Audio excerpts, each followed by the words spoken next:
সম্মিলিত প্রয়াসের কারণে আসলে আমরা এই 17,000 হেক্টর এলাকাকে আপাততের জন্য পানি মুক্ত করতে পেরেছি।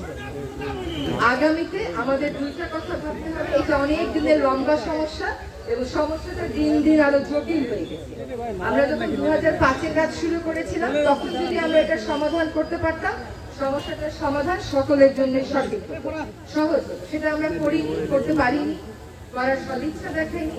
এখন বর্তমান অন্তর্বর্তীকালীন সরকার ভবদহ সমস্যার চিরস্থায়ী সমাধান কিভাবে করা যায় সেটা নিয়ে সকলের সাথে কথা বলবে। সকল পক্ষ বিপক্ষ এইসব কোনো কিছু দেখা হবে না, সকলের সাথে কথা বলা হবে। তারপরে বিশেষজ্ঞরা যেই কথাগুলো বলবেন, জনগণের মতামত নিয়ে সেই বিশেষজ্ঞদের মতামতের আলোকে আমরা চেষ্টা করব চিরস্থায়ী সমাধানের পথে অন্তত কাজটা শুরু করে দিয়ে যায়।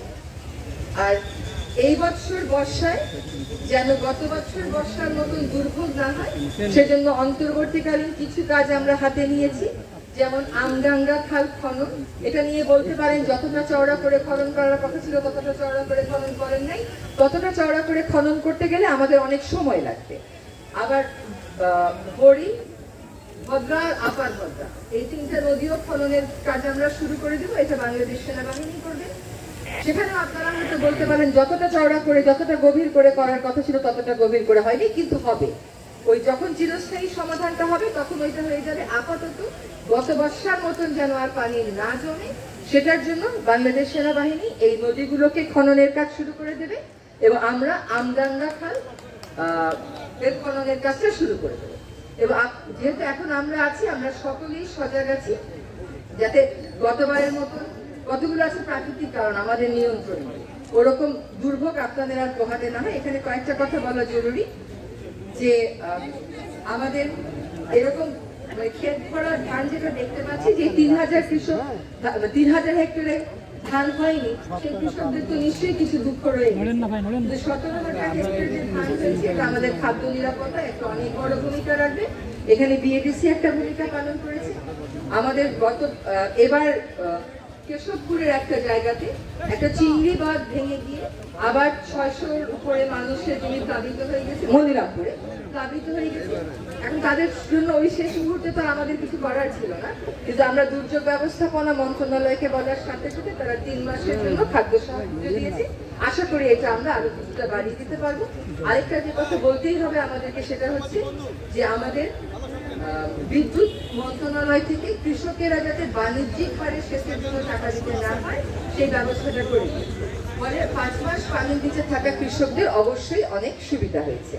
তো আমরা আশা করবো যে আপনারা আমাদের সাথে থাকবেন, সবসময় এলাকার অবস্থা কি এটা আমাদেরকে জানাবেন। আমরা আজকে সকলে একসাথে আসার উদ্দেশ্য হচ্ছে সকলে সরেজমিনে দেখা, যাদের সাথে কথা বলতে পারি কথা বলে, জাতীয় নীতি নির্ধারণী মহলে যখন আমরা সবাই মিলে বসবো আমরা যেন একটা জনগণের মতামত নিয়ে বিশেষজ্ঞদের মতামত নিয়ে একটা ঐক্যমতে পৌঁছাতে পারি। তো আশা করি আমাদের সময় আমরা ভবদহের সমস্যার চিরস্থায়ী সমাধানের কাজটা অন্তত শুরু করে দিয়ে যেতে পারবো। ধন্যবাদ।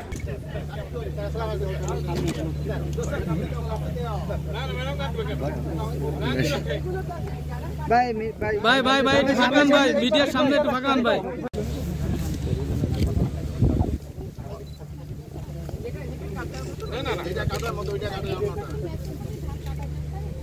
আচ্ছা ঠিক আছে, অল্প কটা কাটে, কৃষকরা বলেন আপনার কোনো সমস্যা আছে ধান পাকছে? হ্যাঁ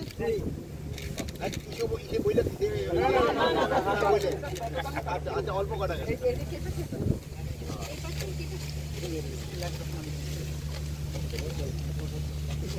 আর কাটা দরকার নেই। আচ্ছা থ্যাংক ইউ।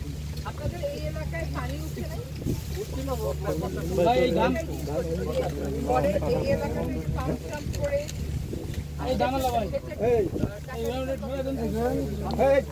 কত করে দিচ্ছেন? 5 টাকা না 5 টাকা? বিদ্যুতের বিল 5 টাকা 50 টাকা।